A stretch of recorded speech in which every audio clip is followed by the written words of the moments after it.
अग्निदेव कहते हैं, ब्रह्मन, अब मैं यमगीता का वर्णन करूंगा जो यमराज के द्वारा नचिकेता के प्रति कही गई थी। ये पढ़ने और सुनने वालों को भोग प्रदान करती है तथा मोक्ष की अभिलाषा रखने वाले सत्पुरुषों को मोक्ष देने वाली है।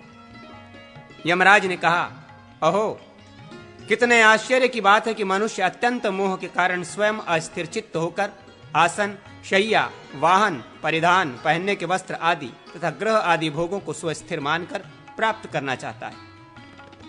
कपिल जी ने कहा है, भोगों में आसक्ति का अभाव तथा सदा ही आत्म तत्व का चिंतन ये मनुष्य के परम कल्याण का उपाय है। सर्वत्र समतापूर्ण दृष्टि तथा ममता और आसक्ति का न होना ये मनुष्यों के परम कल्याण का साधन है। यह आचार्य पंचशिख का उद्गार है। गर्भ से लेकर जन्म और बाल्य आदि वय तथा अवस्थाओं के स्वरूप को ठीक ठीक समझना ही मनुष्यों के परम कल्याण का हेतु है। ये गंगा विष्णु का गान है। आध्यात्मिक, आधिदैविक और आधि भौतिक दुख आदि अंत वाले हैं, अर्थात ये उत्पन्न और नष्ट होते रहते हैं। अतः इन्हें क्षणिक समझकर धैर्यपूर्वक सहन करना चाहिए, विचलित नहीं होना चाहिए। इस प्रकार उन दुखों का प्रतिकार ही मनुष्यों के लिए परम कल्याण का साधन है। यह महाराज जनक का मत, जीवात्मा और परमात्मा वस्तुतः अभिन्न एक हैं। इनमें से जो भेद की प्रतीति होती है उनका निवारण करना ही परम कल्याण का हेतु है। यह ब्रह्मा जी का सिद्धांत है। जैगीष वेव का कहना है कि ऋग्वेद, यजुर्वेद और सामवेद में प्रतिपादित जो कर्म हैं उन्हें कर्तव्य समझकर अनासक्त भाव से करना श्रेय का साधन है। सब प्रकार की विधित्सा, कार्यारंभ की आकांक्षा का परित्याग आत्मा के सुख का साधन है। यही मनुष्यों के लिए परम श्रेय है। यह देवल का मत बताया गया है।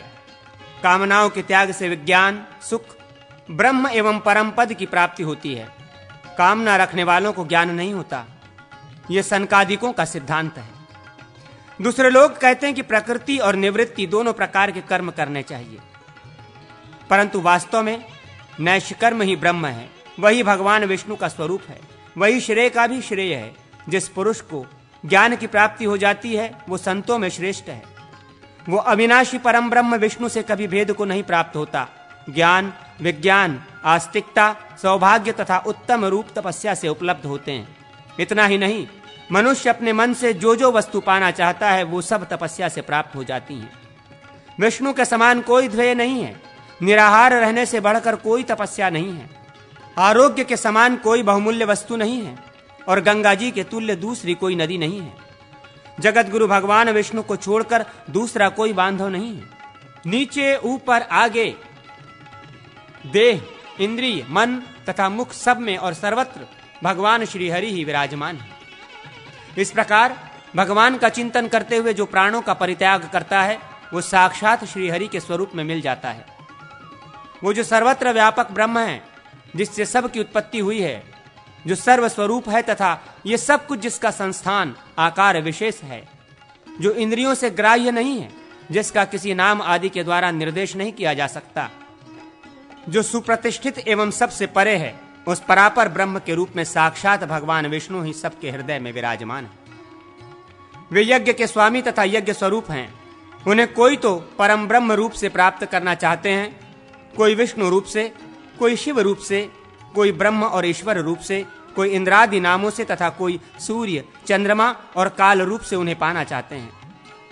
ब्रह्मा से लेकर कीट तक सारे जगत को विष्णु का ही स्वरूप कहते हैं।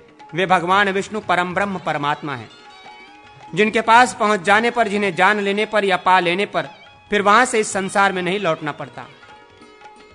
सुवर्ण दान आदि बड़े बड़े दान तथा पुण्य तीर्थों में स्नान करने से, ध्यान लगाने से, व्रत करने से, पूजा से और धर्म की बातें सुनने एवं उनका पालन करने से उनकी प्राप्ति होती है। आत्मा को रथी समझो और शरीर को रथ, बुद्धि को सारथी जानो और मन को लगाम। विवेकी पुरुष इंद्रियों को घोड़े कहते हैं और विषयों को उनके मार्ग या शरीर, इंद्रिय और मन सहित आत्मा को भोक्ता कहते हैं। जो बुद्धि रूप सारथी अविवेकी होता है, जो अपने मन रूपी लगाम को कसकर नहीं रखता, वो उत्तम पद को, परमात्मा को नहीं प्राप्त होता, संसार रूपी गर्त में गिरता है। परंतु जो विवेकी होता है और मन को काबू में रखता है, वो उस परम पद को प्राप्त होता है जिससे वो फिर जन्म नहीं लेता। जो मनुष्य विवेक युक्त बुद्धि रूप सारथी से संपन्न और मन रूपी लगाम को काबू में रखने वाला होता है, वही संसार रूपी मार्ग को पार करता है, जहां विष्णु का परम पद है। इंद्रियों की अपेक्षा उनके विषय पर है। विषयों से परे मन है, मन से परे बुद्धि और बुद्धि से परे महान आत्मा महतत्व है। महतत्व से परे अव्यक्त मूल प्रकृति है और अव्यक्त से परे पुरुष परमात्मा है। पुरुष से परे कुछ भी नहीं है, वही सीमा है, वही परम गति है। संपूर्ण भूतों में छिपा हुआ यह आत्मा प्रकाश में नहीं आता। सूक्ष्मदर्शी पुरुष अपनी तीव्र एवं सूक्ष्म बुद्धि से ही उसे देख पाते हैं। विद्वान पुरुष वाणी को मन में और मन को विज्ञानमय बुद्धि में लीन करें। इसी प्रकार बुद्धि को महतत्व में और महतत्व को शांत आत्मा में लीन करें। यम नियमादि साधनों से ब्रह्मा और आत्मा की एकता को जानकर मनुष्य सत्व स्वरूप ब्रह्म ही हो जाता है। अहिंसा, सत्य, अस्तेय, चोरी का अभाव, ब्रह्मचर्य और अपरिग्रह, संग्रह न करना, ये 5 यम कहलाते हैं। नियम भी 5 ही हैं। शौच, बाहर भीतर की पवित्रता, संतोष, उत्तम तप, स्वाध्याय और ईश्वर पूजा। आसन बैठने की प्रक्रिया का नाम है। उसके पद्मासन आदि कई भेद हैं। प्राण वायु को जीतना प्राणायाम है। इंद्रियों का निग्रह प्रत्याहार कहलाता है। ब्रह्मन, एक शुभ विषय में जो चित्त को स्थिरता पूर्वक स्थापित करना होता है, उसे बुद्धिमान पुरुष धारणा कहते हैं। एक ही विषय में बारंबार धारणा करने का नाम ध्यान है। मैं ब्रह्म हूं, इस प्रकार के अनुभव में स्थिति होने को समाधि कहते हैं। जैसे घड़ा फूट जाने पर घटाकाश महाकाश से अभिन्न एक हो जाता है, उसी प्रकार मुक्त जीव ब्रह्म के साथ एक ही भाव को प्राप्त होता है। वो सत्व स्वरूप ब्रह्म ही हो जाता है। ज्ञान से ही जीव अपने को ब्रह्म मानता है, अन्यथा नहीं। अज्ञान और उसके कार्यों से मुक्त होने पर जीव अजर अमर हो जाता है। अग्निदेव कहते हैं, वशिष्ठ, ये मैंने यमगीता बतलाई है। इसे पढ़ने वालों को ये भोग और मोक्ष प्रदान करती है। वेदांत के अनुसार सर्वत्र ब्रह्म बुद्धि का होना आत्यंतिक लय कहलाता है। अग्नि पुराण का